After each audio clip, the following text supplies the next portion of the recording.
The year 2020. Many had high hopes and a positive outlook, some even calling it a dynamic start to the new roaring 20s. Until the coronavirus. Infections rising in new coronavirus hotspots had more than 22,000 new cases. But this virus is not tired of us. Some of the infected players were asymptomatic. One of the scariest things about the Wuhan coronavirus. The global pandemic brought life to a halt. Quarantine, closure, postponements, cancellations, loss. However, as a borough, as a city, as a state, and as a country, we will rise.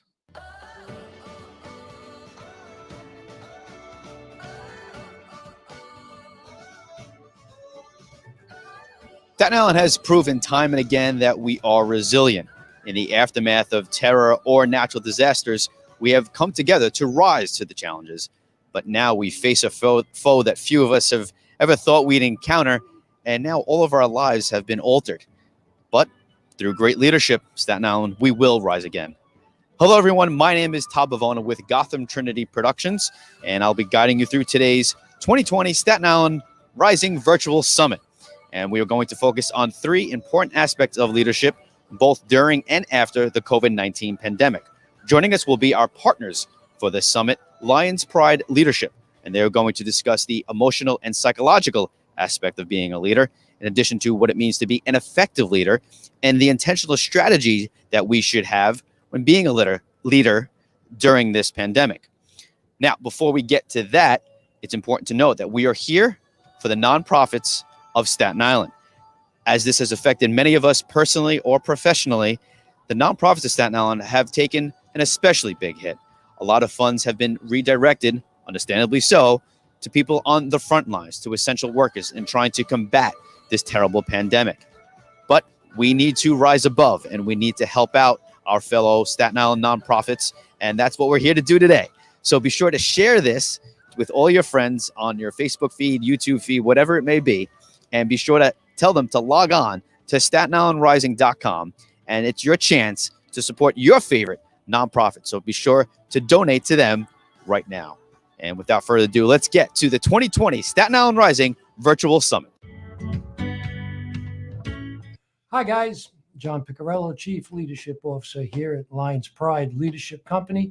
And I want to talk to you for a few moments about the emotional and psychological perspective of coming out of COVID-19. And as we restart, there are some things to take a look at. And it's what I call the iceberg effect. There's so much happening that we went through over the past few months, understanding what's going on. The iceberg, as you know, 10% is only above the surface. 90% is below the surface. So that means most of what we've experienced, most of what is impacting our life comes before you see anything. It's below the surface. It's been going on and produces what you see. So with the iceberg effect, you find that there's emotional and psychological aspects. And it's been said that we don't see the world as it is. We really see the world as we are. And taking that into consideration, the first thing we need to do is be aware of what we're thinking and how we're feeling. And that's an important thing. So how do you feel coming out of COVID-19? What have you been thinking? Has your behavior changed at all? This is something you need to get a hold of and address it. Secondly, if you're a leader and you're responsible for other people, what of your people? What are they doing? What are they thinking? How are they behaving? When they're returning, they may not be the same people that left us some months ago. So the question is to get at how are they feeling? How are they been impacted? And it's an important thing because if we deal with surface issues, which they're not important, but really the issue of the plans, the purposes, where we're going, those as important as they are, but to carry them out with a high level of effectiveness while people are hurting, people are thinking through other things because they're grappling with emotional and psychological issues from COVID-19, then the plans will not be highly effective and you might miss deadlines. Why? Because there are people who be taking days off. They're grappling with all sorts of stress, anxiety, fears, guilt, and so on. So thinking through these things, what can we do? Well, just keep this in mind. We're made up of such a complexity of issues. So your conscious mind, and those are the things that most people deal with on the conscious level, that's the tip of the iceberg, because your conscious mind only processes about 20 to 40 bits of information per second. So those are the things we can wrap our mind around. But the complexities of the quarantine, the people who have been impacted, people who have been sick, maybe you've been sick, maybe someone else you know have gotten the virus, and all of the emotional and psychological impact that brings with us, that's in the subconscious mind. That's the part of the iceberg that's below the water level. So now you're looking at 90% of what makes us us. So how do you feel? What are you thinking? That comes from below the surface. And understanding that's 90% of what's happening. The subconscious mind approximately processes 10 million bits of information per second. So that means there's a whole lot thrown at us. We've all been through so many things, and we're not aware of much of what has happened to us on the inside. So as we're coming back, keep in mind that we're looking at things that people are feeling, things that people are thinking about. Someone might have anger below the surface while they're smiling at you. And oddly enough, there are some people who actually feel guilt. Now, they didn't do anything wrong. It's just how they're wired and how they processed it. So coming back into a group environment when you've been quarantined, that might bring up some anxiety. That might bring up some stress. And they've just been through a whole load of it. And how have you been feeling? Maybe you're not a leader. Maybe you're just coming back to work. Well, you've been impacted as well. There is nobody who hasn't been impacted.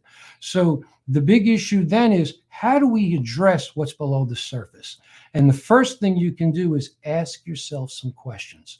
How are you feeling? Why are you thinking what you're thinking right now? Do you have anxieties? Are you fearful? Address why. That'll help you with some self-awareness. The second thing you can do, and I always tell people this, you need to talk to someone. Talk to your spouse, talk to your friends, talk to your coworkers, people who you trust. Talk to them about what you're feeling and get some feedback about what's going on the inside of you. And the third, which is always recommended, is see a healthcare specialist. You know, seeing a counselor or a psychologist, that's a win-win if you're going through something. Now, you may feel, well, you know, I'm okay, I got this. Well, if you say that, you're probably only dealing with the tip of the iceberg, 10%, what you can wrap your mind around. So much more is going on underneath the surface. So I would encourage you to get below the surface and delve into what you're feeling and what you're thinking. And if you're a leader, as people are coming back, get to know them better by asking them, what are they thinking? What are they feeling? And ask them also about how do they feel about coming back to work? You know, these are important things that you need to ask, because being alone in quarantine for a while, now you're coming into a group environment, it sets up a whole nother complexities in our reactions that all happen below the surface. Because if you have a strong character, then you could tough it out, not realizing it long-term that could actually damage, because whatever's below the surface is going to come above the surface sooner or later. So I would ask you and encourage you to ask yourself, ask your people, ask your family, ask your relatives, ask people how they're doing. And then from there, see if you should take the next step for yourself or they should take the next step. And of course, the third step would be talk to a professional who's trained with helping you walk through the process to a new normal. Now, I hope this helps you. And as we move forward, I'm going to ask you to be safe, be well, and keep thinking. Thank you. Well, that was an insightful piece from John Picarello, the co-founder of Alliance Pride Leadership Company, and great points that he made there, and thinking about below the surface and what this has really entailed from, again, an emotional and psychological perspective, and how do we all move forward. And to help us understand that and see how we can achieve that as a small business community on Staten Island and all individuals and residents of Staten Island, we have a great panelist that are going to be joining us right now. John Picarello rejoins us for that panel, and going one by one. First, the CEO of Staten Island Chamber of Commerce, Linda Barron, joins us on today's panel. Linda, how are you today? I'm good, Todd. Thank you for inviting me to participate today. Excellent. Thank you so much for being here, Linda. Moving on now to Dan Ryan. Dan Ryan is the Senior Advertising Director of the Staten Island Advance. Dan, how are you? Good, Todd. Thanks for having me. All right, Dan Ryan, great to have him aboard. Good friend of Gotham Trinity Productions. Also joining us is Deborah Giaramita, the PhD, Department of Psychology at the College of Staten Island. Deborah, how are you today? I'm fine, thank you, and thank you for having me. All right, Deborah, great to have you on board. And last but certainly not least is Amoy Barnes. She is the Staten Island Borough Director, New York City DOE Transition and College Access Center. Amoy, what's going on? How's everything going? I'm well. Thank you so much for having me, Todd. Great to have you, Amoy, and great to see you. Great to see you, all of you. And again, thank you so much for your time today. Very important set of topics that we're discussing here. We're leading off with John Picarello. John, if you could, in a few sentences, kind of just summarize what we just watched in your presentation about the emotional and psychological perspective of leadership. What are the key takeaways, if you could, in a couple sentences there, John? In general, getting below the surface. Whatever we go through, any kind of trauma, it impacts us on the inside. And we can carry things for a time, but the emotional aspect is going to come to the surface. So that's what I was getting about the iceberg effect. Most of us, we can't wait to get back to work and get it back into the routine, not realizing that it's going to be a new normal because we may have changed during the whole crisis.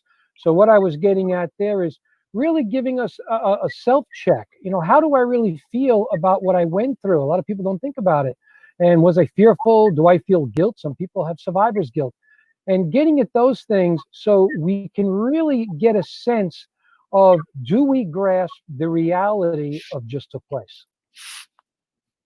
And it is a lot to take on, right? Because this has affected everybody. No one has shied away from this, whether you have lost a relative, or you've been dealing with this as a business owner or as lost your job. And many people have lost their jobs. Yeah. So let's begin a line of questioning of how do we go about moving forward and stepping forward. Linda, we'll begin with you. And many have been asking very simply, how are you doing? And there's very many different responses that can come from that. And what have you been receiving as far as responses? And how have you been reacting to them, Linda? Well, I think, at the Staten Island Chamber of Commerce, I talked to a lot of different people during the course of the day. And that is the first thing. And you see it in emails, you see it, in your phone calls, how are you doing today? And for the most part, for myself, I just kind of talk about, how busy I've been and what I've been up to. But I do try to listen to the people that, are talking to me. I think a lot of times you can tell by their tone of voice, kind of what they're dealing with. They might not be saying it. But I think that you really have to listen and you have to, pay attention because, sometimes I think people also feel that they don't want to, like if somebody's doing good, they feel almost a little bit guilty about doing well. But at the same time, if somebody's doing bad, they don't necessarily want to tell you. So I think communication and trying to kind of talk a little bit more and kind of get to the root of maybe what they're feeling is helpful in terms of, some of the struggles that a lot of people are having. Linda, as you respond there, it's almost like the conversation takes on a different form now moving forward, right? Because like you're saying, some of us have been very fortunate and business has been going and things are fine. Meanwhile, you don't know how this has affected someone in a certain way. Such a great point, Linda. Moving on, Dan Ryan, how can people recognize when they're starting to feel any type of guilt towards something they have no control of, or, specifically about COVID-19 or the loss of someone, regarding guilt? What do you think about that, Dan? I mean, I think it's a very common thing out there. I think people are probably going through a lot of anxiety and depending on their work status and if they're able to go back to society normally or not, I think that there's going to be a lot of built up anxiety and pressures on people and they will start feeling guilty or having other emotions out there. But I think the key to Linda's point really is listening and paying attention to people. And that's the only way we're going to be able to help each other is really listening. And to recall a little bit of what John Picarello was saying was, we're just seeing a lot of the tip of the iceberg with a lot of this, right? Whether we're coming on Zoom meetings, popping in and out, that's all we're seeing. And I think, Dan, what you're alluding to there is having an open dialogue.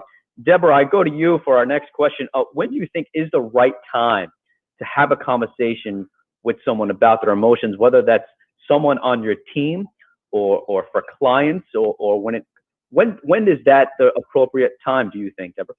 Oh, I believe in open dialogue. I think now is the time, the present time. There's so many things that you can clear up, or just actively listen to help people to begin to work through whatever it is that they are trying to process. And as John said, a lot of the things are not really upfront and very, very noticeable. So to talk about it and to process it and just to sit actively listening means just keep listening and pay attention to what the person is saying. Just watch for body language and stop them during certain pauses, pause sometimes and tell them to just think about that for a minute. So I think it can be exhausting. I also want to mention too that John brought up the leaders. Leaders really need to make sure that they are employing self-care. Because if you are listening to a lot of what we are listening to, you need to make sure that you're taking care of yourselves as well so that we can serve others.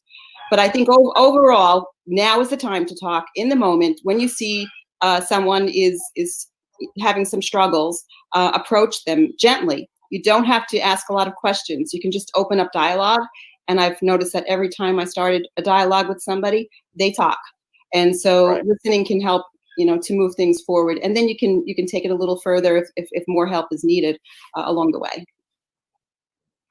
Amoy, you bring such an interesting perspective to all this, coming from the DOE and dealing with all students, principals, teachers, and whatnot. What have you been hearing, and what's the dialogue been with your constituents in regards to having these types of conversations with people around you and dealing with emotions in the psychological perspective? Amoy? So in general, we're in a very unique situation with the DOE because we technically work with the full gamut, right? My office is working with our students, we're working with our community partners, we're working with the families, and we're working with the staff.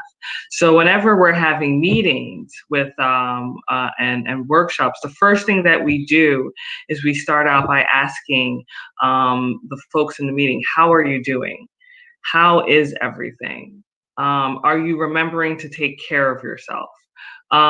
Because as the DOE, we recognize that for us to be able to support our students accordingly and for them to be successful, we need to make sure that our staff is taken care of and that they're doing okay, that their families have the supports and the resources that they need, and that our community partners know how to communicate and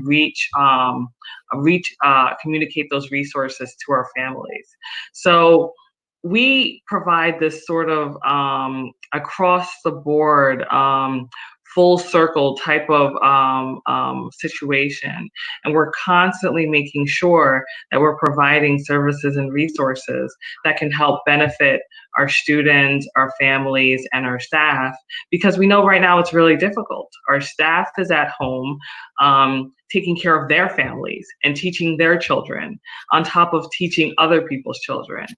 And then you have parents at home trying to help their children, and it's not easy. So we're always constantly asking that question and making sure that people know that first comes first, we want to make sure you're okay. And even when I'm in my staff meetings, I always start out my staff meetings with, is everybody okay? How are you feeling today? So similar to what was being said before, making sure that as leaders that we're practicing what we're preached, that we're taking care of ourselves, but we're making sure that we bring up those conversations so that people know that it's a safe space for them to communicate what's going on in their lives.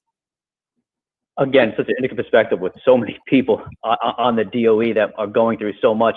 You bring up a great point with moms and what they're moms and teachers who are moms and how they're doing the double duty, so to speak. John, I want to go back to you a little bit and get your perspective, emotionally speaking, moving forward now and getting, when people go back to work on a consistent basis, when people are back into routines and things are, you're allowed to hop on a bus again or gatherings, whatever it may be, whenever it comes, is there going to be almost a shock or emotional shock or a rush of euphoria, or how do you go through all these emotions that are going through people's minds and hearts right now?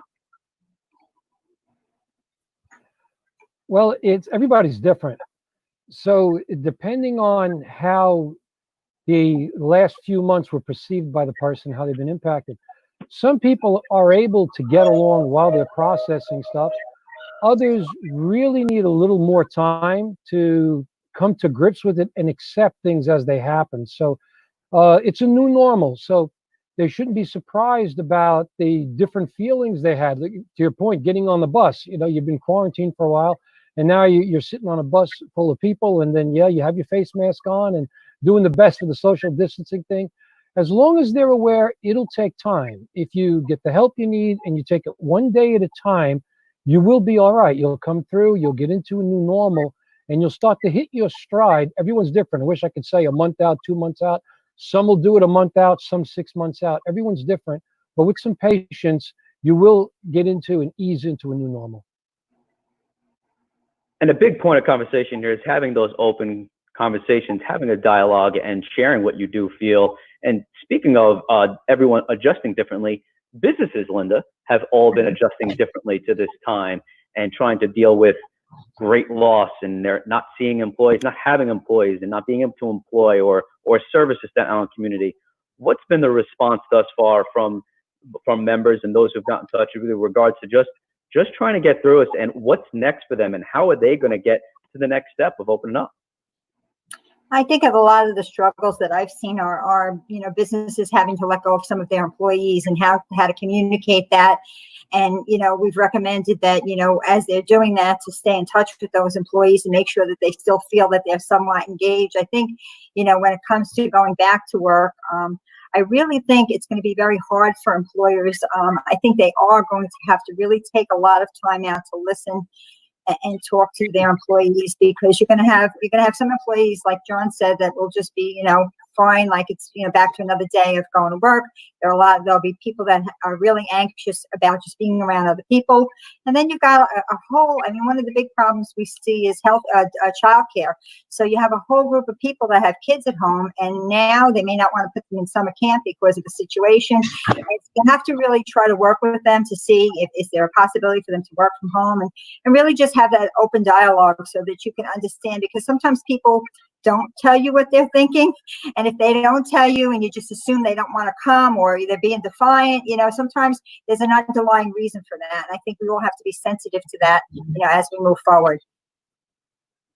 Right. And some people are willing to share more than others, of course, about what is and truly going on inside. And John said, again, there's a lot more going inside, and you need to be respectful and patient. And that was a great point also, John, of it's going to take time. And Linda, to your point too, some businesses will take a little bit longer to get that. Amoy, I'm actually going to go to you now. Being in the DOE, students who are seniors or students who are graduating, talking about emotional roller coaster, or all students just without their last 3 or 4 months of schooling, it's just gone, and they can't be social with their friends anymore. Let's start with the seniors. What have you been telling those seniors, 5th grade, those graduating? What's been the overall message to them to get through this, to try and have some of their end of their school days back, because they lost their March, April, and May and June a little bit. Oh boy, what's been the response so far from what you've heard? So, and also they're not going to get to go to their prom, right? Their senior trip, all these things, all these memories that really make up the culminating essence of graduating. There's a lot of memories there that are lost. And so one of the things that I know have been happening is that, we try to think about what all things can we do, not just at DOE, but also community-based organizations. So I know that some community-based organizations are putting together social distancing graduations. And also schools and principals are organizing social distancing graduations where they're driving around and going to the seniors' homes and, giving them their diploma, and also even virtual proms. In this day and age, I think what I always try to say to folks is not about life after COVID. It's about learning to live with COVID-19, right? Because until technically there's a vaccine of some sort, we're going to be living in some sort of social distancing lifestyle. And so as a community, as a society as a whole, we have to learn to persevere and we have to learn to overcome. And we want to teach our young people resiliency, because I think that one thing that this generation is going to have that's going to be very different is the resiliency to learn how to work within the context and the confines of their situation, utilize social media to their advantage. They're going to have skills that none of us ever had. Their social media game was already on point, but now it's going to be next level. So we really, there's so many opportunities here. So we tell them, utilize these amazing opportunities and skills that you have. And that's a great point. Yeah, we're all already on the TikTok and who's doing dances and choreographed dances, and they're doing the old school just in sync, bye, bye, bye. Who knows what they're doing? Deborah, I'm going to go to you. What is that? You're on College of Staten Island, right? And all the seniors have been affected by this, right? And my goodness, not to have those senior moments, but what's the positive takeaway from this? How are we? Again, this is the Staten Island Rising Virtual Summit, right? How are they rising above? A little bit, piggyback a little bit off of Amoy, what she's saying here, and find unique ways. Go ahead, Deborah. What have you been hearing? Okay, well, I work with the graduate students mostly, and they were supposed to be getting their master's degrees and graduating. It's not. I mean, they have a little more time before it happens, but they're worried that they won't be able to do that. I also work part-time at St. John's University, where students were supposed to be graduating in May. And so what I started to do was create small groups on Zoom and have them talk it out and discuss. And I have to say that they did not hold back in terms of working hard. And I do agree with the resiliency. It is amazing how these students are resilient and really just working with the moment. But they did need to talk about it, and they did need to share and know that everybody else was feeling similar feelings. So I think small groups can really help the seniors to process some of those. It's a loss, so they're struggling with a loss. They were depending on one way to see things going, especially with such a milestone like graduation. So I think it's important for them to be in small groups. And I think everybody, even businesses, should have small groups where people can talk and share and understand that they're not alone. And I mean, we hear it all the time and we see it all the time on TV, but stay away from the news and be together. That's what I believe in. I think that and professors are getting closer with their students. I've talked to my colleagues. We feel so close to these students right now. And to watch them struggle through it, but really persevere is so, it just really makes you feel proud of the students and their resiliency. You talk about businesses, also about being together. What a perfect lead in to Dan Ryan from the Staten Island Advance, where they've done an entire segment called Together SI, focusing on everyone coming together, one central place for everyone to go to share positive news, whether it's a business or staying fit or just keeping people informed. They're sharing positive energy, or the great giving everyone's been giving. Dan, talk a little bit about, again, let's end this panel here on a nice positive rising mode. Dan, how are the businesses rising above this? What's next for us, and how are we maintaining here and living a high, energetic, positive life? Well, I want to thank businesses like Chad and Danielle, who are one of the sponsors of Together SI, and Todd, yourself, for helping us out and hosting the series as a whole. But we felt that it was important to be, as much bad news was happening out there and as much constant information was being revealed to us, we thought it was really important to make sure that we were sharing the good news stories on the island and try to bring some positivity, some hope, and some light into families' lives on the island. We have the largest audience right now on the island, so for us to be able to share maybe a little bit of brightness or happiness in somebody's day, that's what we wanted to achieve. And also, we're going to be having an island-wide graduation section. So keep an eye out for that. If families want to be able to celebrate their loved ones, their kids, their families, we want the people of this island to be able to have the ability to celebrate these accomplishments.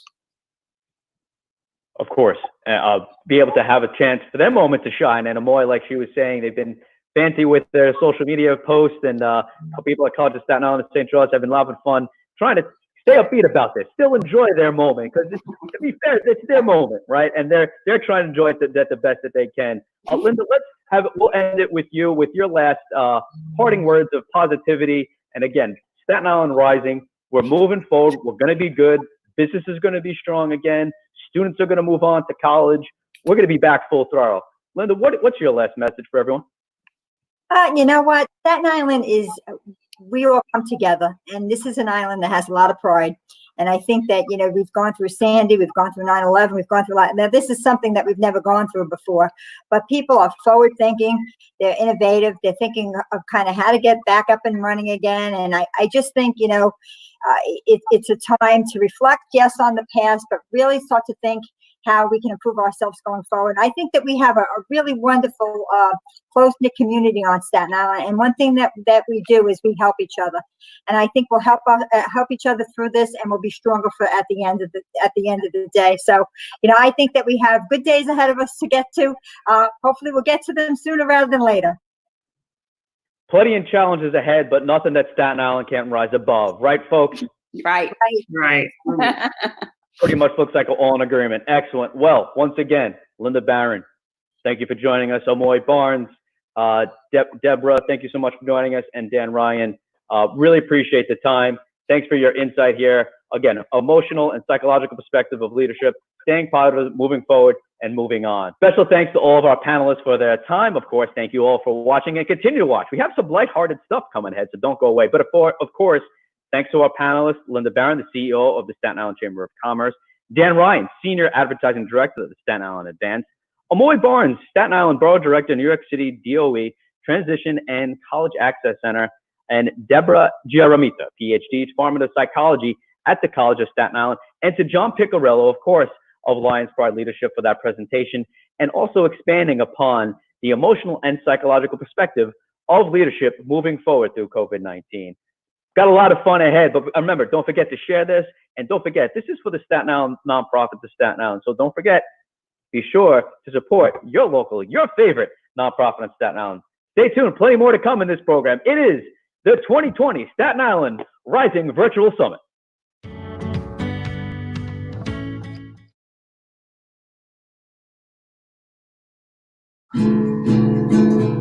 This is out of tune.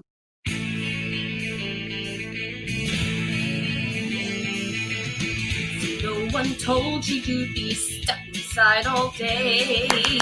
We're going virtual, cause school life's not okay. We've got Zoom, Skype, WebEx, and Google Meets.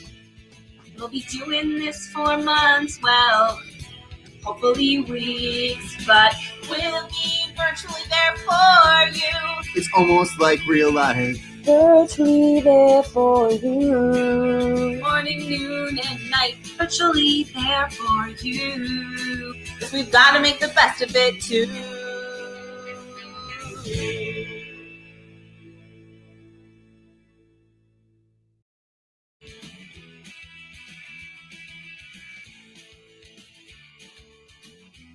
Oh no. Okay. I'm back. Thank God. No.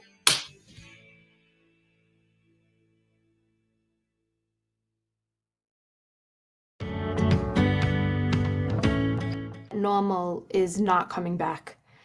And that is a question that everyone is asking themselves, and it's going from the young to the more mature. What does that look like? And how are we leading? How are we going to lead our families, friends, and team members through it? I think we get to hit the reset button. And by resetting is we are now reevaluating our lives, right? Our families, our businesses, how we spend more time prioritizing. I actually hope things don't go back to normal. I think actually leadership just increased, right? Because that's what people are thinking. How are we going to get out of, I'm going to still say, right, we're still in the crisis. So how are we getting out, and how are we adjusting to the new world? And I think leading is rising. There you go, keyword, is rising as we've been talking about. It is the new normal. And I believe people are going to be more digital, obviously, right? They're even doing weddings and baby showers and then, corporate meetings. And I know I spoke about this before too. Twitter's CEO permanently sent out to their staff to say that everybody's working from home moving forward. So somebody of that large caliber is doing that. Where else are we going from there? I think we need to be sensitive to those around us. For me, for instance, I'm ready. Bring it on. I told my husband the other day too, he's going to wonder why I said yes to every single invitation or anything that has come through the door. But everybody, we're going to go back to reality, right? That's not their reality. They may be scared. I think we have to be sensitive. I think leadership is courage, and courage is what? Courage is the word. Courage comes from the French word heart, and I think we need to have a heart to lead. And I believe that this is the time that we're going to have to lead more with being sensitive on where people are and walk them through this. It may take some people a little more time than it takes others. So how do we adjust to that and do what's best for everybody, or even individually? They do say, some people do say, and I'm going to say it's a myth, you have to lead everybody the same way, or I feel like that's why children are always saying that's not fair, it's not fair because, they were told that okay, you got it, so you have to get it. And that's not, that's not true. Every person is unique and designed differently. So we have to lead them differently. So we have to meet them where they're at and be able to walk their hand through groups, if it's group settings, if it's working from home. Some staff may want to come back, and some may turn around and say, you know what, I like it home. Some of them still have children that are not going back to school. So, we're really going to have to adjust. And that's why I think leadership is on the rise. What an insightful discussion with Danielle Reyes from Lions Pride Leadership. Excellent about effective leadership and what leadership might take on as far as a new meaning, right? A lot of leaders emerging from the COVID-19 pandemic and getting us through and rising above. Okay, that's the name of the summit, right? Staten Island Rising Virtual Summit 2020. Stay tuned, because there will be plenty more content for you to enjoy right here. Remember, we're here for the Staten Island nonprofits, so be sure to support your favorite nonprofit and be sure to give them a donation today. And we want to continue the great discussion that Danielle and I had about effective leadership with some panelists joining us. You saw it on the event flyer. You heard it from your personal favorite nonprofits that some great panelists are going to join us today. So without further ado, let's bring in our panelists. Of course, you see Danielle Reyes, but at the far right side of the screen, Kristine Garlisi. She is the Chief of Staff of the Negocio Group. Kristine, how are you? Hi, so good to be here with all of you. Great to have you here. And moving on, bottom left is Cory Schifter. He is the owner of Casal Jewelers. Cory, how are you? I'm doing great. Thank you for having me. I truly appreciate it. Excited to speak with you all. Cory, with the excellent New York Jets backdrop. Hopefully we see football in fall, but that's a whole other discussion about effective leadership when it comes to football and the Jets. Is Katia Gordon, the Director of Staten Island Regional and Community Affairs of Con Edison. How are you? I'm doing good. Thank you so much. Hello to everyone. I hope everyone's doing well. Yeah, I'm excited to be here. Excellent. All right, Katia. And last, someone who's very important to this whole production, every single panel. It's all about the nonprofits. And here she is, Shamila Rao Tucker, the Executive Director of the Staten Island Not-for-Profit Association. Shamila, thank you so much for joining us and taking part in this. Of course. Thank you for having me. I'm honored actually to be here with this very stellar panel. Going to be a lot of fun. So we're going to get right to effective leadership. Danielle, let's pick it up right with you. And if you could, in a few sentences or so, let's just highlight what everyone's going to be talking about today when it comes to effective leadership and what that's meant for the past few months and what it means moving forward, Danielle. Each one of us, as we shared, Todd, right? Each one of us is a leader. It doesn't matter if we're leading, I shouldn't say it doesn't matter, it matters. It matters that we're leading our families, our teams, our businesses, whatever that looks like. And Linda had mentioned it actually on the first panel on listening. And effective leadership is listening. It's listening not only to the words, but their tone, their body language, listening to all those things that are unsaid, to meet each person that is close to us, that's on our team or our loved ones, and helping to lead them through this. Which is all excellent points and something that we've all been, dealing with through this, right? Whether you're a small business owner or just been unemployed, the same kind of thing as the previous panel talked about the psychology of it all. But a lot of leaders have emerged from this, Kristine, and I'll begin with you with my line of questioning. A lot of people have been saying the new norm. I got to be honest, kind of tired of the new norm talk. However, you can't help but ask that question. Life isn't going to be the same anymore, Kristine. For you as the chief of staff of the Nicotra Group, what does that mean for you, and what's it going to be like? And are you already going through it?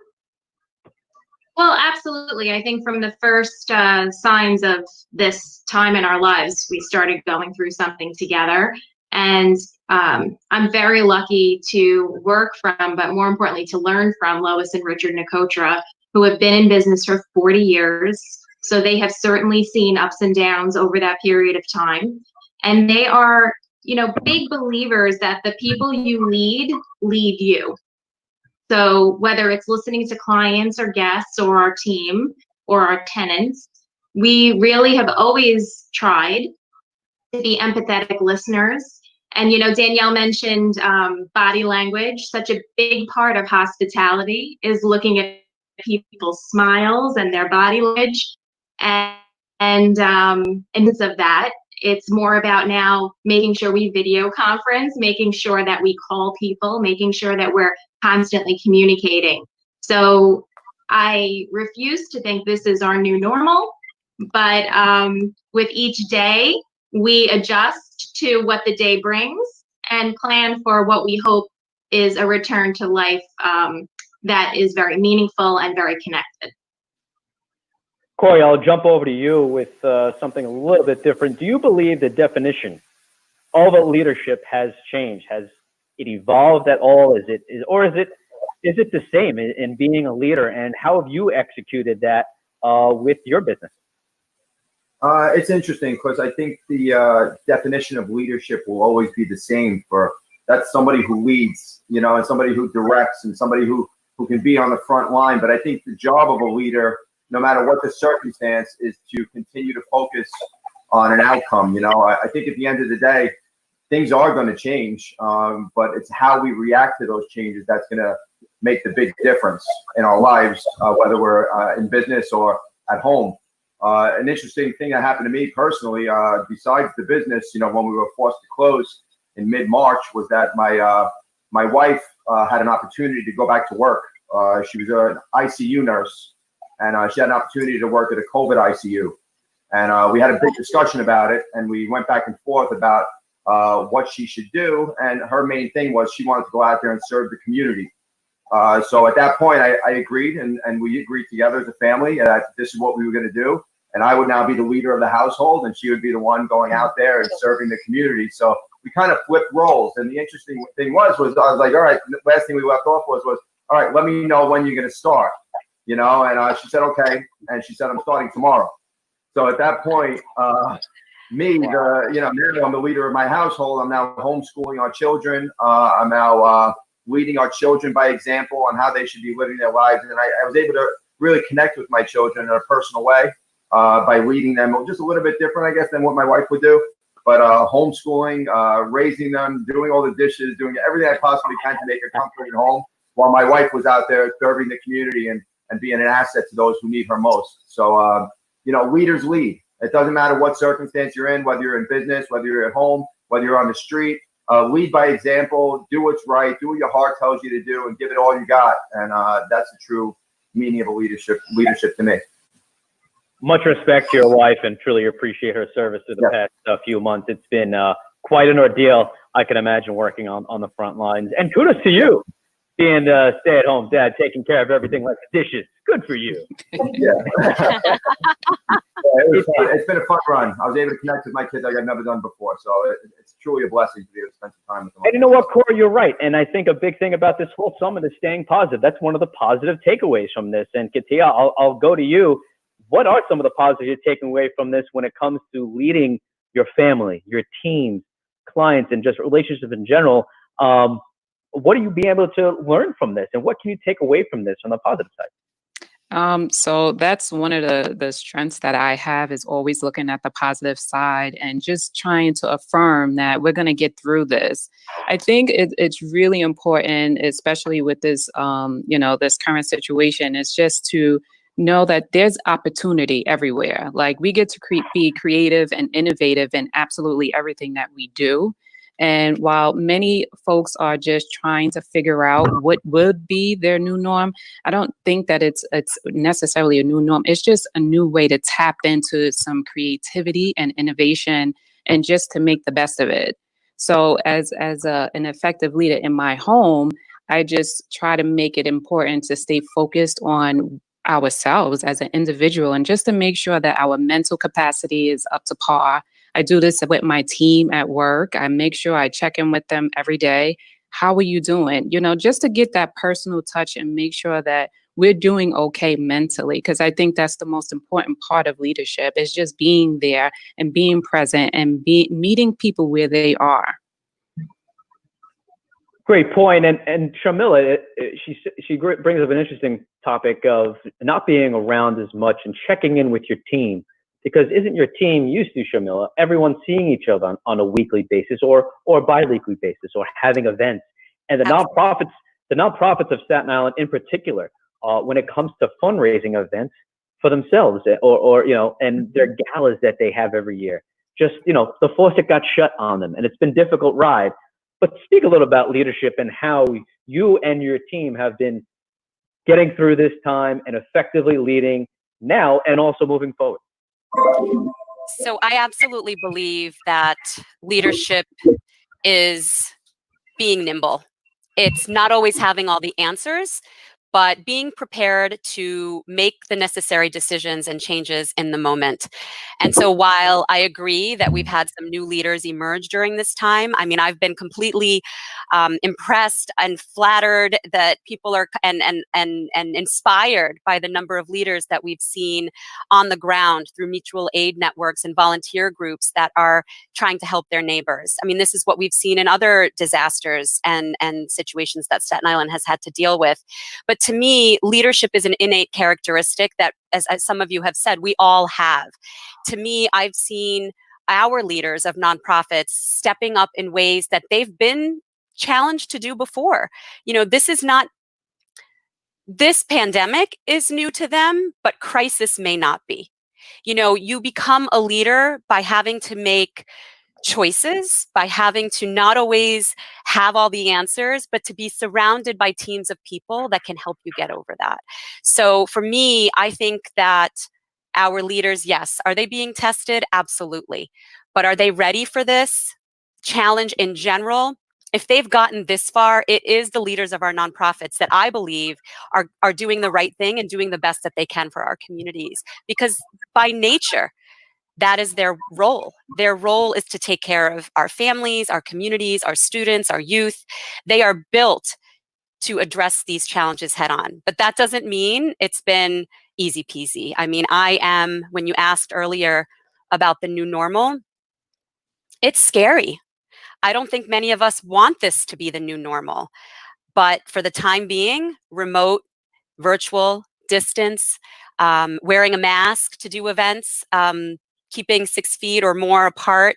These are all things we have to figure out as a community and as a set of nonprofits and businesses, because to get to some degree of normal is going to take some kind of, well, a series of sacrifices and a series of collective efforts, and all of us coming together as partners to figure it out.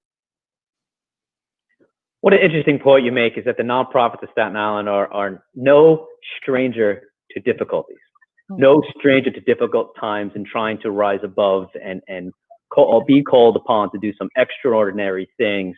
Not to say we don't all have the capacity to, but I think a great point, the not-for-profits in particular are used to that. And now it's another situation that they've been dealt with. Shamila, excellent point. And once again, Shamila, we appreciate her joining us from the Staten Island Nonprofits Association, because again, a reminder, if you are watching this, remember to support your personal favorite nonprofit by making a donation right now. Want to continue the conversation and start to wrap it up a little bit. Kristine, I'll end it with you here. End my last questioning with you. What is your last message for the Staten Island community when it comes to leading this point forward and staying positive this point forward, and not just sitting back and letting things kind of unfold in front of them and being a true leader? Well, I think two things. I think, often people equate positivity with a lack of reality. That if you're being optimistic and positive, perhaps you're not being realistic enough. But, one of the reasons that I love being with the company I'm with is that Lois and Richard Nicotra believe in love. They have a huge statue to it on South Avenue and Lois Lane. They believe in positivity. They believe in the beauty around, seeing the beauty around us and recognizing it. And I will share that last week I was on property, had a mask on and my gloves, and we're all doing non-traditional tasks at this time because leaders step up and we all have to get it done. And I got a text message from Lois and Richard, and it said, "Team, while you're on property today, make sure you walk outside and look at the garden. Here are some of the flowers we want you to see." Oh. And nice. I felt like I wanted to put that on a billboard, have it tattooed on me, and put it on a T-shirt, because when the owner of the company is telling you, mandating, if you will, I want you to go outside and stop and smell the roses in the middle of a pandemic. It tells you to pause and look for the beauty. And that is what gets our team through that type of leadership. So there's no weakness in encouraging everyone around you to look for the good. Cory, Jess was surrounded every day with some harsh realities, I'm sure. But when she came home and saw the smiles on the 3 kids' faces, that's the life vest. And that's what gets you through. So to me, that's leadership, is throwing somebody the life vest, whether it's the smiles and the clean sink, Cory, when she comes home, or whether it's a text message in the middle of a stressful day saying, make sure you go outside and walk in the garden. That's the reminder I need, and that as a leader, that's what I'm trying to emulate and give to others as well. Through our Love Staten Island group, we try to do that daily. Danielle, what a great point by Kristine right there about the stop and smell the roses a little bit and take a look at the flowers. Danielle, doesn't that just epitomize everything that Lions Pride is about and discussing when it comes to effective leadership and moving forward from all this? It does. Christina is very inspiring. I shared this with her before, and I love that. I've been seeing a lot about, there's flowers, there's nature. I know Katia's been doing this too. It's in this season. I am excited. I know I mentioned this before about we get to hit the reset button, and that reset button is to stop and smell the roses. So yes, I'm just excited that we are leaders through this. I'm excited that we are able to come together with other, incredible leaders, that we have that positive mindset. We understand the reality of things, but that positive mindset to grab those around us. And again, I'm going to use it, Todd, rise above this.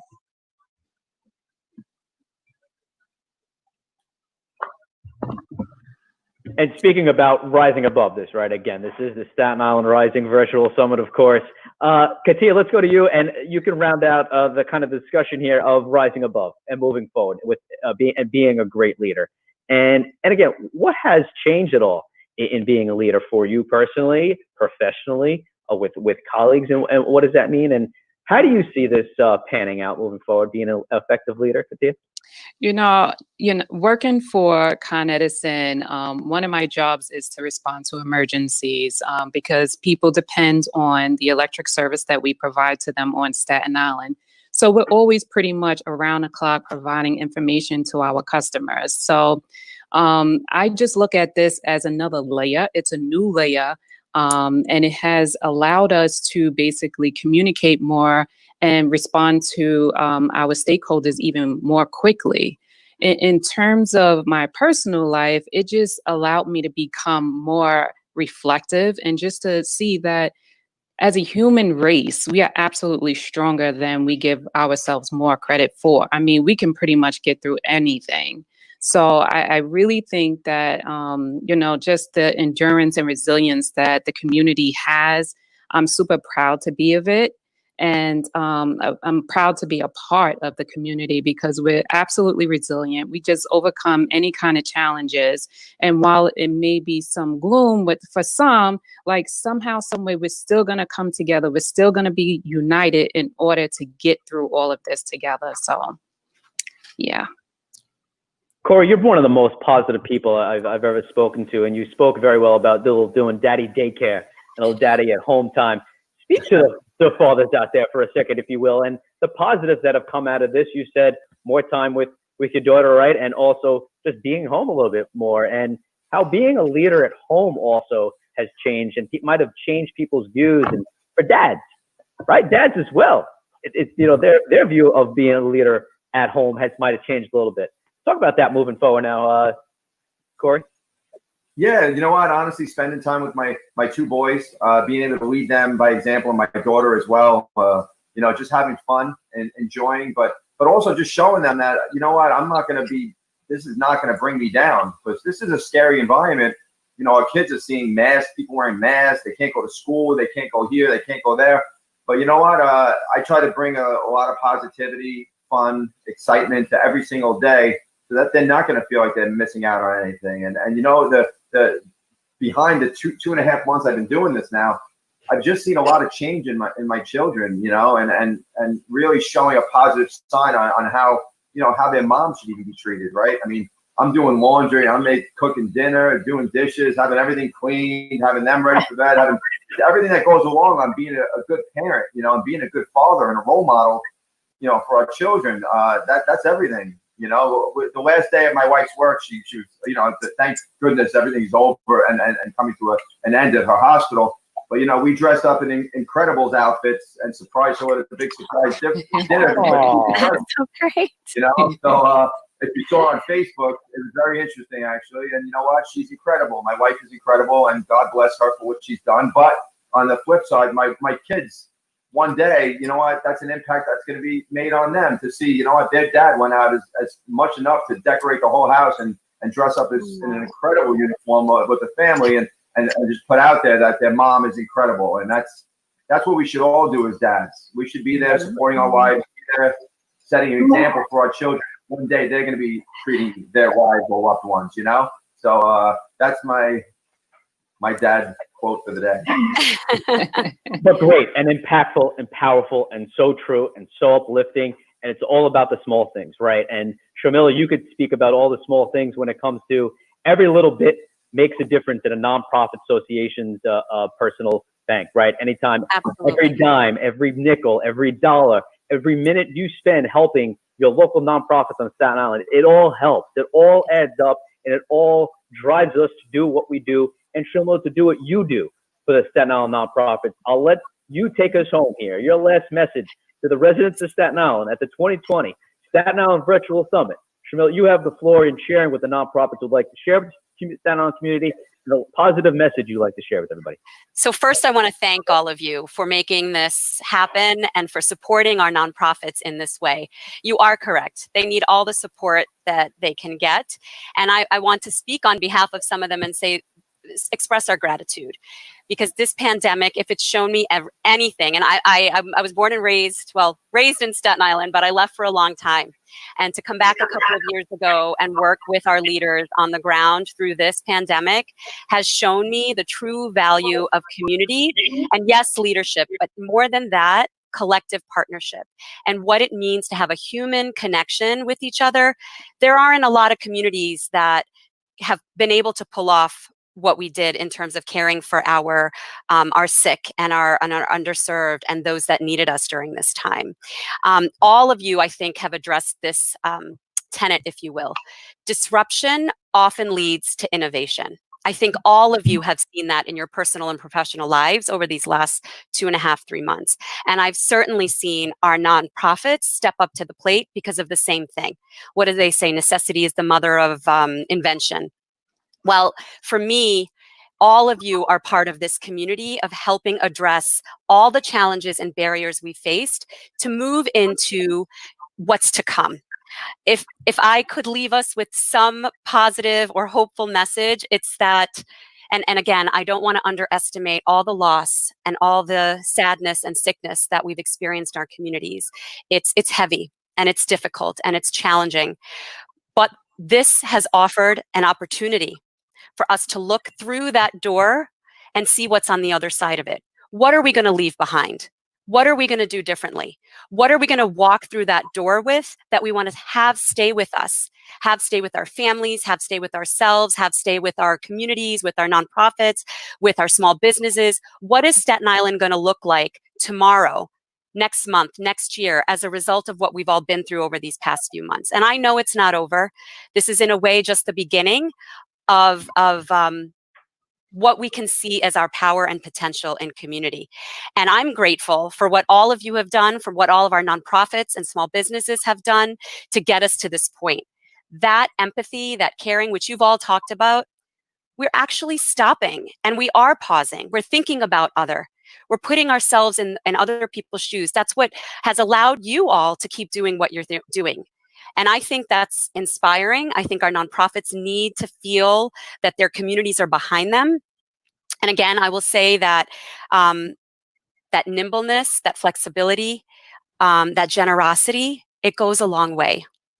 With this kind of community behind us, understanding, I really do feel that we owe it to each other to be patient during this time. We all know that this isn't the end. This is a pause. Right. And that patience and persistence will get us progress. But we can map it. You know, we're all in a position to map what our Staten Island looks like tomorrow together.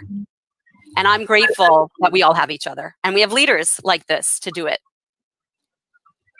Carmilla, thank you so much. What an excellent words. Great way to end this panel. To Katia, to Kristine, to Cory, and of course, Danielle from Lions Pride. Really appreciate the time, everyone. Thanks so much. Thank you. Thank you. Have a good one. All right, that was a very moving panel about effective leadership. And once again, thanks to everyone who joined us. That was Shamila from the Executive Director of Staten Island Nonprofit Association on Staten Island, Cory Schifter, the owner of Casale Jewelers, Kristine Garlisi, the Chief of Staff of the Culture Group, Katia Gordon, Director of Staten Island Regional and Community Affairs for Con Edison, and Danielle Reyes, your co-founder of Lions Pride Leadership Company, with a great opening about leadership and leading through these very difficult and uncertain times, but plenty of positivity rises ahead. And this is the Staten Island Rising Virtual Summit 2020. Very excited for you to be joining us. Plenty more in the program, but remember, now's your opportunity. Head over to your favorite nonprofit. Go online and give them a little donation for and watching this summit right here. It's all about them, folks. So once again, thank you for tuning in. Be sure to share this with your friends. Let people know about this. It's a great message of positivity. Once again, Lions Pride, Leadership Company, and Gotham Trinity Productions, and our good friends at Techie Geek. Really appreciate the time. Plenty more to come, so stick and stay. Hi, Staten Island. You know, we just finished up 2 great panel discussions on leadership post-COVID-19. And, you know, with that said, we're really excited about having the John Maxwell Leadership Foundation coming to our very own island to bring us community transformation Staten Island. You know, they do this with other communities and they do this globally with nations and presidents of nations, and they're coming to our very own island. We are very excited to be joining with the John Maxwell team. I always say increased awareness transforms lives. They are coming here to bring awareness to us so that we can transform Staten Island. I'm excited for all of us to come together and rise through this. What I'm talking about is having the willingness, the ability to make positive changes in your life as a leader and in the life of the organization, the company, the group that you lead. If you make the right kind of a change, a right kind of a shift, you're going to become better because of as a leader, and the people around you are going to become better because of that. Hi, everybody. My name is John Varikin, and I lead the global initiatives at the John Maxwell Leadership Foundation. We are super excited to be able to team with you in Staten Island and do something transformative. I've worked with John Maxwell for over 20 years now, and I assure you, John is super excited for the opportunity to team together with men and women, leaders in Staten Island, to lead and to transform. Transformation, lasting positive change, we believe, starts in individuals like you and I, and then goes to the masses. When we partner with a country or a community, we bring 3 things. We bring a process. We call it the Maxwell Transformative Process. We bring content, values that you and I will study and embrace. And we bring a method, our transformative tables. 5, 6, 7, 8 people meeting together every week, studying values, embracing values, living those values out, and then multiplying those values to other people.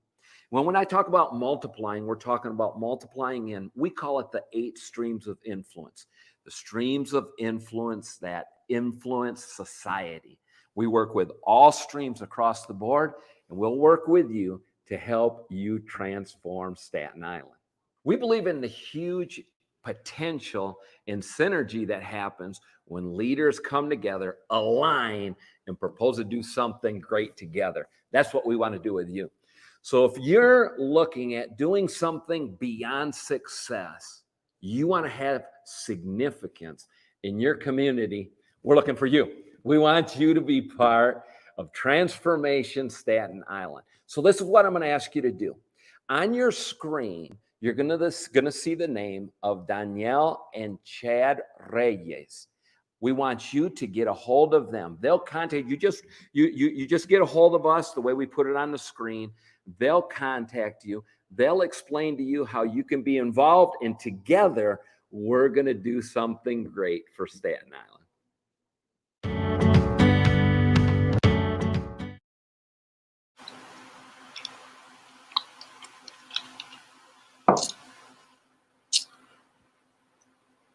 That last shot makes 10.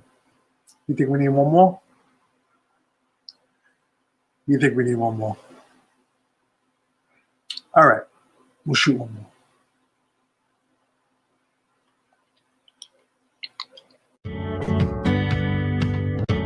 Hi, my name is Chad Reyes, and I'm the co-founder of Lions Pride Leadership, and I'm excited to spend the next few minutes with you. You know, as we go into part 3 of today's summit, we're going to be talking about intentional strategy. And you know, my friend and mentor, John Maxwell, he says this. He says that there's a big difference between good intentions and being intentionally good.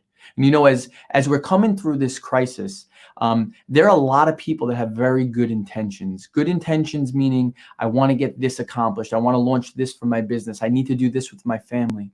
But my friend, there is a tremendous difference between good intentions and intentionally good. You know, and one of the things we're going to be talking about in a few minutes is something called the Plan Ahead program that we use. It's a way to be intentional to get the things that you want in your life, whether that be professionally or whether that be personally. So we're going to be talking about that. We're also going to be talking about how important it is to break the things up that you're going through into 3 phases: short-term, mid-term, and long-term. So we're going to jump in. We're going to get right into good intentions. You may at this moment be feeling a little bit overwhelmed, or you may be saying, where do I start? But one of the things that I know is this, is that the most successful people take their thoughts and they put it onto paper. The second that you take your thoughts and you put it onto paper, what you do is you create a chance, a higher probability to win. And when we're coming through this crisis, and as you start getting ready to go back to normality and building your businesses, or working with your families, or working with your leaders on your team, we're going to have to be intentionally good. And what that means is that means we can't be distracted. We have to be more laser beam focused. And I say laser beam focused. And when I say that, a lot of people joke and they're like, Chad's laser beam focused, but really laser beam focused. Be intentionally good. Choices matter. And as we're coming through this crisis, we need to make good choices. And we're gonna go further into that, and as we're doing that, and as we're discussing this further, there's 3 parts that we're gonna look at. The first part is going to be short term. The second part is going to be midterm. And the third part is going to be long term. And let's put short term is going to be 0 to 90 days, 91 days to 365 days, and 1 year plus. So as we're looking at being intentional in our leadership, whether that's personally or professionally, we're going to have to break things up. And I like to say this, you take a piece of paper, you fold it into 3, on the top of it, put short term. In the middle, put midterm. And to the right of it, put long term.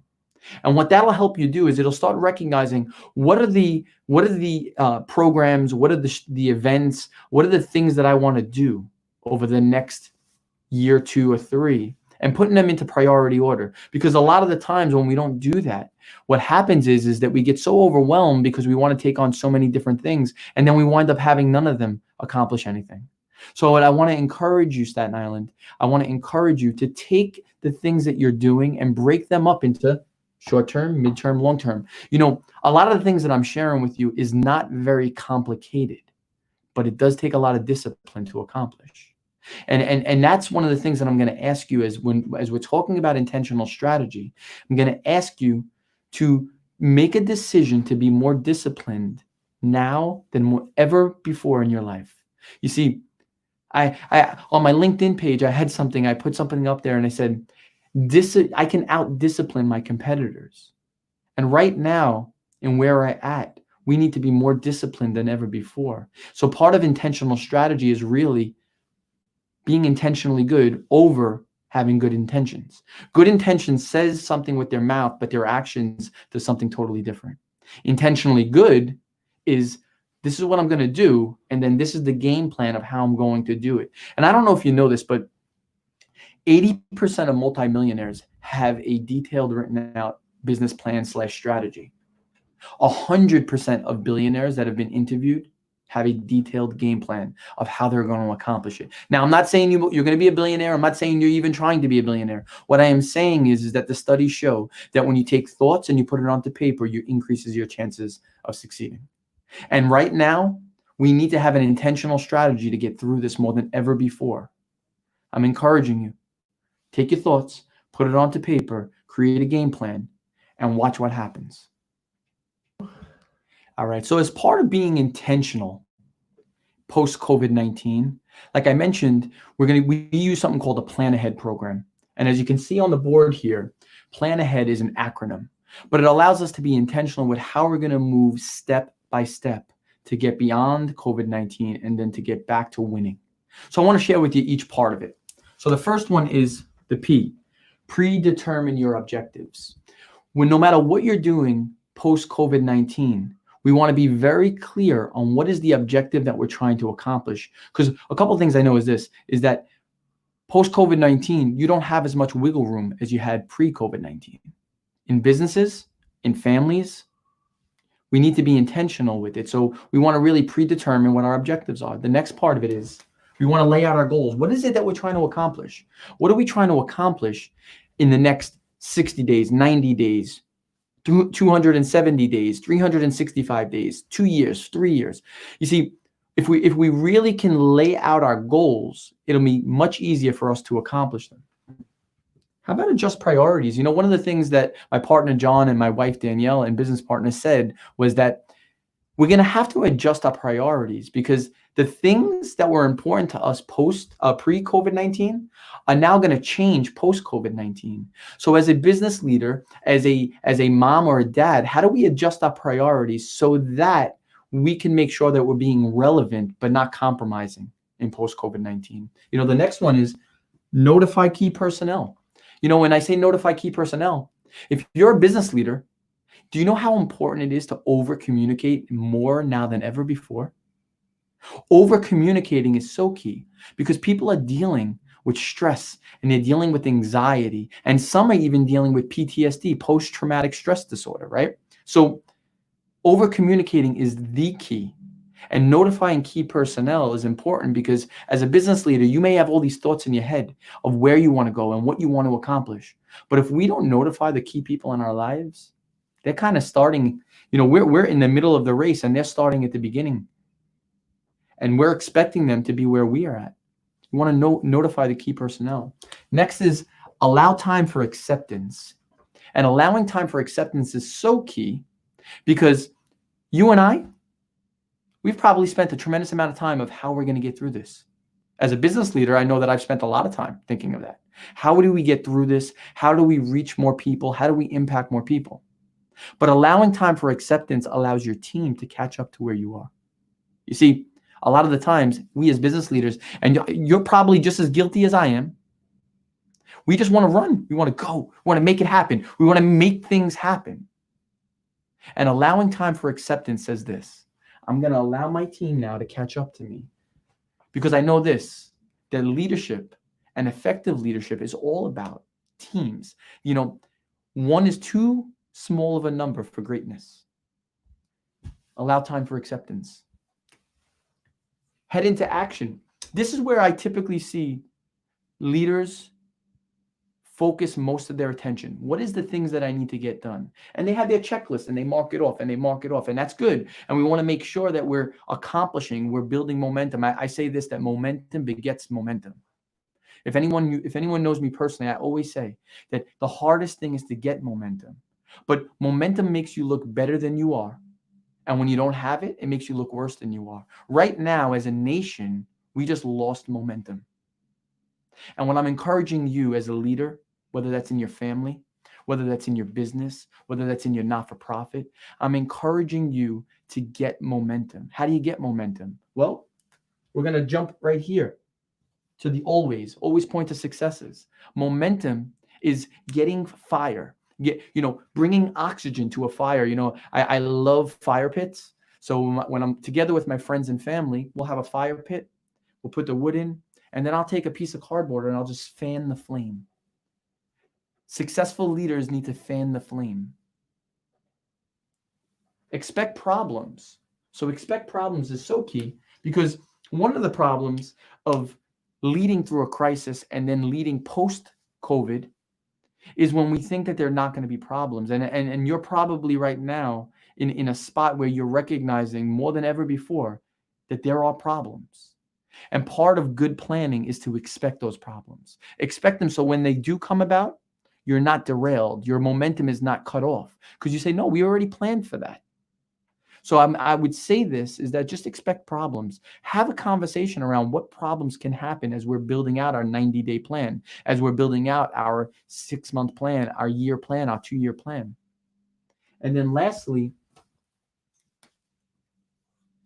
is daily review your progress. You see, I read a book. It was called 212 Degrees. And what it spoke about a pilot that was starting out on a ship. And they had moved their wheel 1 degree, 1 little degree. And then after traveling in the ocean for multiple hours and then for a day, all of a sudden their goal was to get to Florida. and they wound up in Cuba. How did we get to Cuba? They didn't manage their 1 degrees in their life. You see, daily reviewing your progress allows you to say, okay, we're starting out here and we're going to be moving forward. And if we're 1 degree off, we can make a course correction. But what happens is, and this is what I want to encourage you with intentional strategy. What happens is we get so wrapped up in our lives.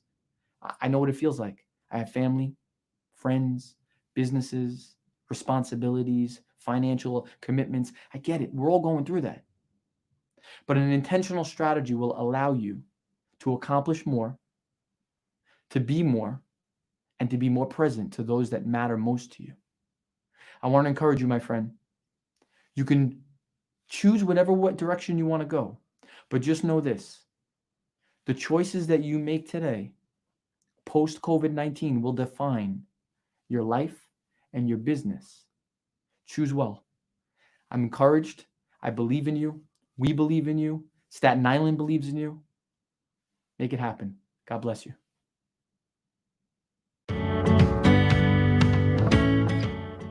This 2020 Staten Island Rising Virtual Summit has been fantastic. It has been chock full of great information, being led, of course, by our friends at Lions Pride Leadership. We heard from John Picarello first about the emotional and psychological aspects of leadership.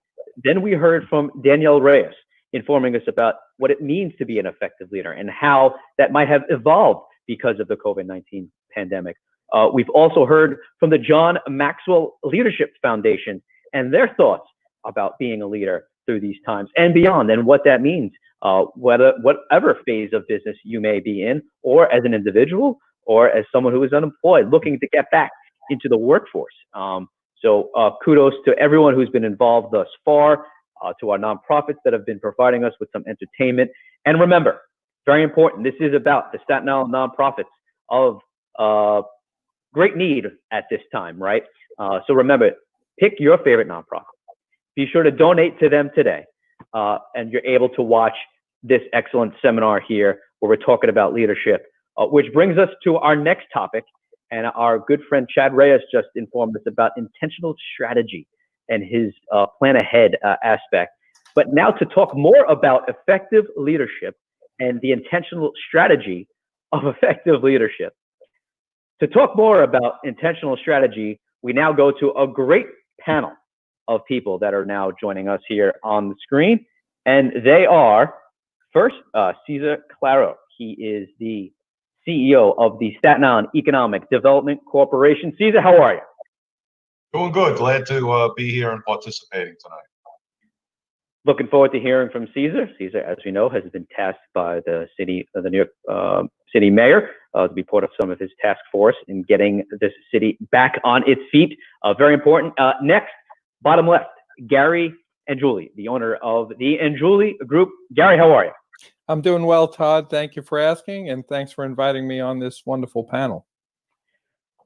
Excellent. Great to have you on here, Gary, of course. Next, going dead center right there, James Prendamano, the CEO of Cassandra Properties. James, how you doing today?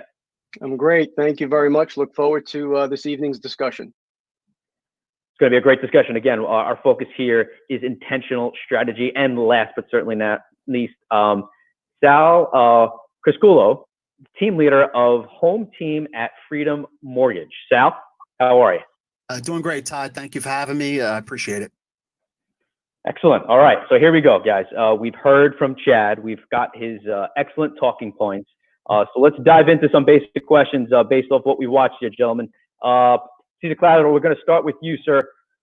What are you doing from an intentional strategy perspective, both not just professionally and what you're dealing with your team, your great team, might I add, at the SIEDC, but also personally? How is being an effective leader, what are you thinking intentional strategy-wise, professionally and personally there, Cesar? Well, we have, well, thank you for the compliment on the team. We have really 3 priorities at this point, and they're all short-term priorities. First is keeping our operations going, right? Because if the SIEDC doesn't exist and we can't help our 250 members and the larger Staten Island business community. The second is serving the members, serving the 225 to 250 members who really are the heart and soul of the SIEDC, and helping them with loans and marketing them on social media and so forth. And then the third priority is how to help the larger Staten Island business community, a good portion of whom have been down since the pause began, not just restaurants, but most retail. And getting our staff of 13 very talented people help all of them in some way, shape, or form on a daily basis. And it's important to have an intentional strategy in order to help everyone out right there, which is a great point. And that's what your team, and again, a great team at that, has been doing for everyone and all the members. Gary, I'll go to you next with the second question. How do you prioritize what is most important to be accomplished in times like these? Because there's so much to go through. There's a lot of information to go through, and you have colleagues, employees, clients, fellow businessmen, residents you see at the supermarket and beyond. Gary, how have you prioritized what's important in order to be and have a good intentional strategy? So it's a great question, really, Todd, because in order to prioritize, you have to start with a list of priorities. And at the beginning of the year, I set out my priorities for the year, both personal and professional. And of course, it's a great challenge right now to make sure that that I keep up with those priorities. So what I do personally is I start every day with a journal, and the particular journal that I use has any number of questions, and it really forces you to really think about your day, not just in terms of the amount of time, the time slots that you might put in for what you want to do, but more importantly, it starts out with a list of questions ranging from, describe one word, how do you want to be today? What are your priorities for today? Who do you need to connect with today? What are your goals for today? What are your priorities? What are your tasks for today? And at night, it forces you to ask a set of questions on the other side of the sheet, which then makes you accountable to the priorities that you set in the morning. So typically, I will go through that exercise, and that takes a good, maybe 15 minutes.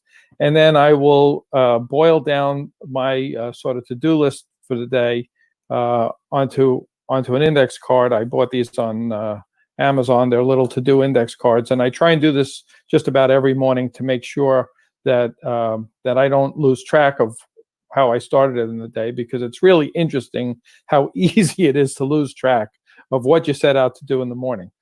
So that's what I do, and I take sort of like kind of feels good to scratch something off the to-do list during the day. A sense of accomplishment, right, Gary? I mean, when you get something done, I mean, I always like to say, I heard it's best when you wake up in the morning, first thing to do, make your bed. Let's keep it simple. Just get your bed made, put the pillows, fluffy pillows, whatever you got to do, and then hit the ground running, and then accomplish one small task at a time. So, Gary, I think it's a great point. And Chad, I'm sorry I didn't actually formally introduce you to the panel here and to everyone home, but I figured they just saw you. They know who you are. But again, Chad Reyes, Chief Visionaire at Lions Pride Leadership, co-founder with Danielle, of course. Chad, that's a great point from Gary. No, I mean, that kind of picks up on your point about discipline.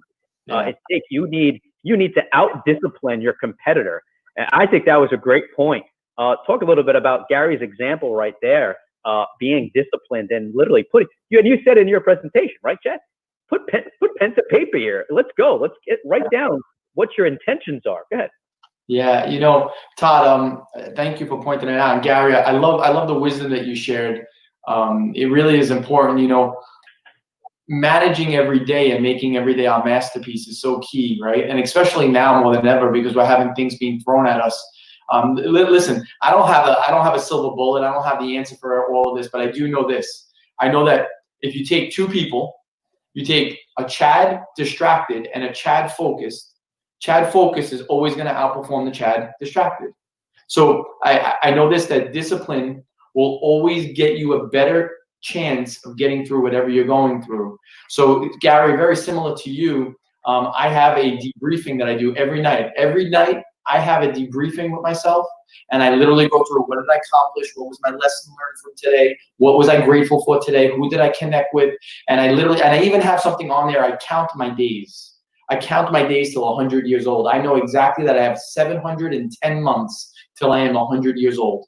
And the reason why I do that is because I want to make sure that I'm using every day so that I can be effective with my time. And now more than ever, I think in this pandemic, we need to be using our time well. We need to be connecting well. And Gary, like you, I wake up in the morning and I'm ready to go because I'm clear on what it is that I want. It doesn't mean it's perfect. It just means it works for me. And for you, it may be, for those that are listening, it may be a little bit different.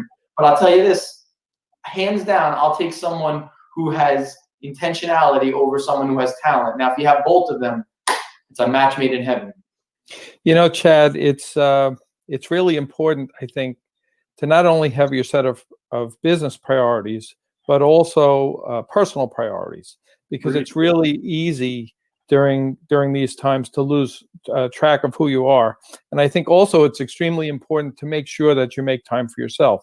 So I start every day not only with the journaling, but I have sort of a morning stack of things that I do, ranging from drinking 16 ounces of water, you know, as soon as I wake up, to stretching, to a meditation regimen that I have, to make sure I read at least for 20 minutes some type of content. And also I do a lot of walking during the day and listen to content while I'm doing that. And it's interesting because if you do all that, it keeps your mind and your body sharp. And if they're both sharp, then your other list of business priorities is a lot easier to bring about on a daily basis, I find. Yeah. No, an excellent point. We'll bring in James Prendamano now, once again, CEO of Cassandra Properties.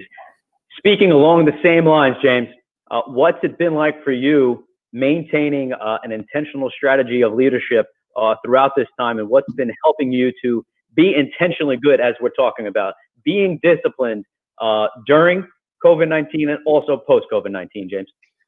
Sure. So I think one of the silver linings actually that's emerged from COVID is it's given us time to focus and refocus and redouble our efforts. So we've been able to, you know, take a step back. I use this analogy all the time that in small business particularly, we're often pedaling the bike and trying to fix it at the same time, and that can be a challenge. So this has reminded us to step back, refocus, identify our key principles. We've actually gone and revisited our whole master plan during this time, and through that collaboration with the team, we've been able to identify some new initiatives that we wanted to pursue. It's given us the ability to do one of my favorite things, which is whiteboard. Pretty much everything that comes out of our shop starts with a whiteboard session, and then we identify kind of the key principles that we want to pursue, and then we enact the plan, based on where we want to land. So when we go through the day, the week, the month, and sometimes months turn into years in the business world, where you lose sight of where you're going. So it's really super important to clearly define what is the goal, what is the objective, whiteboard around that, come up with your strategy, and then implement how you're going to carry that forward. Internally, we use a program that I'm a huge fan of, where basically every day, similar to what Gary had mentioned, we like to cross things off. So every single morning, we print out our sheets, which has all of our objectives. We don't get to them every day. We don't get to every objective every day, I should say. But without fail, every night we regroup, and anything we didn't accomplish, or if we took another step toward one of those goals, we recast it. And every single day we print them again. And sometimes there's 2, 3, 4 days where you don't get to recapture and reorganize, but as long as you stay on top of that and you keep the objective clear, that's been a super effective way for us to manage the day. And as you move through, as Gary had said, you cross it off. It does give you a bit of a sense of accomplishment, and sometimes you can get lost in these things. You have so much going on at once, but this keeps us organized. It keeps us focused. And through this time, we've actually had some additional time to refocus and really take a look at our goals and recast where we want it to be. Excellent. Wow, you guys must get up really early in order to achieve all these goals. Oh my goodness. I'm reevaluating, like, wow, so 4:30, 5 a.m. Yeah, Wow. No, but it's impressive. I'm bringing a little lightheartedness here, but in all seriousness, that's a lot to put in a day. But if you do it effectively and you wake up with great intentions like that, you're going to be effective. Sal, can you echo what you're hearing here? Team leader of home team at Freedom Mortgage, although I think he's about to attack xenomorphs from the den that he's in. Great backdrop, but beyond your backdrop, talk about what's been your intentional strategy, both professionally and personally, and getting through this COVID-19 pandemic. Sure. Well, my backdrop has nothing to do with the business I'm in. I'm predominantly a mortgage lender. All of this streaming stuff behind me, that's my son's gig, and he does very well at it. Good. So, I mean, right now, at this point, I mean, we've seen a lot go on within the last, let's just say, 120 days. For me, day was going to night, night was going to day. I was kind of getting lost in the shuffle for the first couple of days, and then I realized I needed to center myself, bring myself back down to reality. I couldn't run out the door and start helping people. Obviously, that's a dangerous risk to myself and my family. So I looked around and saw where I can be of help, because that's what we all need to do. We all need to step up in times like this and to help each other out. But my business was still being conducted, and my business started changing a little bit. The president came out and said, you didn't have to make mortgage payments, so on and so forth, and that's the business I'm in. So we had to do a lot of damage control. And what I found was, there are three different things to me right now. I have immediate, I have urgent, and I have important, and in that order. So it doesn't matter. I write a list every morning the same way, and then I review it late at night before I go to bed. And I agree with Gary on the exercise part in the morning. That's what gets you focused. That's what gets you your passion going and your blood flowing. But no matter what I write on that list, the type of business that I'm in, I could be doing one thing and all of a sudden there's a fire right here. So I have to learn how to, on the fly, go from here to here without losing my momentum on the first thing. It's the law of diminishing results. Like Chad was saying earlier, we could do one or two things really well. But if you try to do 10 things at the same time, you're not going to do well. So looking at immediate, going over to urgent, and then taking care of important, and then following it up at the end of the day to make sure that you're on track and you didn't lose your way, which, by the way, there's always tomorrow to make up for whatever you have to move to tomorrow. That wasn't immediate. And I think that's been the most important thing for me. I've been using Alexa a lot. Alexa reminds me to get up, to walk, to breathe sometimes. I wish I was kidding, but the hours kind of go away from you when you're working from home. So, I'll wake up 5 a.m. and, I'll have my exercise routine, my morning routine, take a little walk after that to clear my head. Then the computer goes on and it's 5 o'clock. So I need to know that it's time for dinner. Let the family know I'm around now, and kind of balance the time with the family as well. But Sal, I think that's okay though, right? I think that's okay that you're getting that little extra help, and all these panels we've been talking about when it comes to effective leadership and dealing with it from an emotional and psychological perspective, you need that help. You need to have that open dialogue, and even if it's a robotic voice in Alexa reminding you of the intentions you set forth at the beginning of the day, well, then so be it. Yep. Whatever tools you need, and we've said that throughout all these panels, right, Chad, is whatever tools you need to be the best leader you can be, well, then so be it, and be open to it. And just to throw one more thing in, I mean, I've learned more about the people I work for, I work with, and my clients during these last 3 months than I have in 24 years. I know who's good at what. I know who's not good at what. I know where their strong points are. No longer am I trying to teach Beethoven how to paint. I kind of now, it's all kind of coming together. A lot of stuff that I've read, but I've never actually applied. Starts to make a lot of sense. It's a little late in my career for that, but you know what? It's been a blessing for me. And you have to turn times like this into a blessing. Cesar, I'm going to go to you with this talk continuing about intentional strategy. You have at your fingertips a great staff, as mentioned, but also about 250 or so businesses in the SIEDC. What's been everyone's approach to you so far when you call them up and say, hey, how are you? How's business going? And you guys have been sending out a lot of surveys, getting a lot of information. You're providing information to the mayor with regards to what is needed. What questions do they have? What's everyone's mindset in staying, again, as Chad said, staying disciplined and moving forward? What has the small business community been telling you, Caesar? Well, the majority of our members,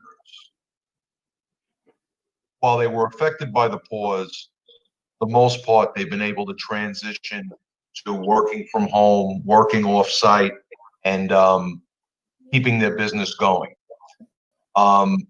We have a small portion of members, restaurants, retail, and some others that have been dramatically impacted. And what the surveys told us the first week we sent them out and what they told us 2 weeks ago hasn't changed. The average business who's been closed probably can't survive past July 1. PPP money runs out, their reserves run out, particularly those that don't have, that don't own their building, that aren't owner occupied, and already have had 2.5 months of conflicts with their landlord. But that's what's going to happen here. We're going to lose a portion of our business community. There's just no way around it. This thing has gone on longer than people expected, that people had planned for. But overall, I think the majority of businesses will survive and will come back, whether it's July or September, simply because we live in an age of technology and a lot of guys have been able to just transition to working off-site. And that's the reality of what is happening right now, right, Caesar, and what it is you're hearing, what it is you're seeing. And now it's our job, Chad, right, is to how do we intentionally get behind those businesses or get behind the nonprofits, right, Chad? That's why we're here today. Again, this is the 2020 Staten Island Rising Virtual Summit, and we're here for the nonprofits of Staten Island who've also been very much affected. Their galas that they hold, their fundraisers that they hold. So remember, we urge and encourage everyone to search out your favorite nonprofit on Staten Island. Go to the NFPA website. We had Sharmila on earlier on the panel with Danielle talking about effective leadership. So again, remember that our nonprofits need your assistance as well. Chad, I go back to you, jumping off of what Caesar was saying about the state of affairs pretty much in the small business community. But now, how do we press forward now, Chad? What's the message you are trying to convey to the Staten Island community and those business leaders to have some sort of intentional strategy and staying positive through all this, Chad? Yeah, I think, Todd, I think it's key for us to remember that we can be positive without overlooking the facts of the situation. And I know that this is not tough times for our community. I know this is not tough times. These are tough times for the community. It's tough times for the not-for-profits. It's tough times for pretty much everyone. And I don't know if there's anyone that's been not been impacted. And then when you even look at it for families and family dynamics, but I'll say this: communication. The better we communicate with each other, the better we able to talk with one another and understand one another, the easier this will be. It doesn't mean it's easy. It means it'll just be easier. We don't need to continue and make it harder than it needs to be. That's the first thing.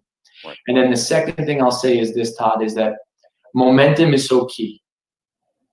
As leaders of businesses, as leaders of our community, as leaders of our families, we need to find ways to get small wins so that we can get momentum back.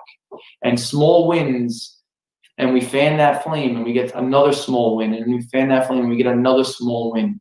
And if we as a community can keep fanning the flame, we'll get back and we'll be stronger.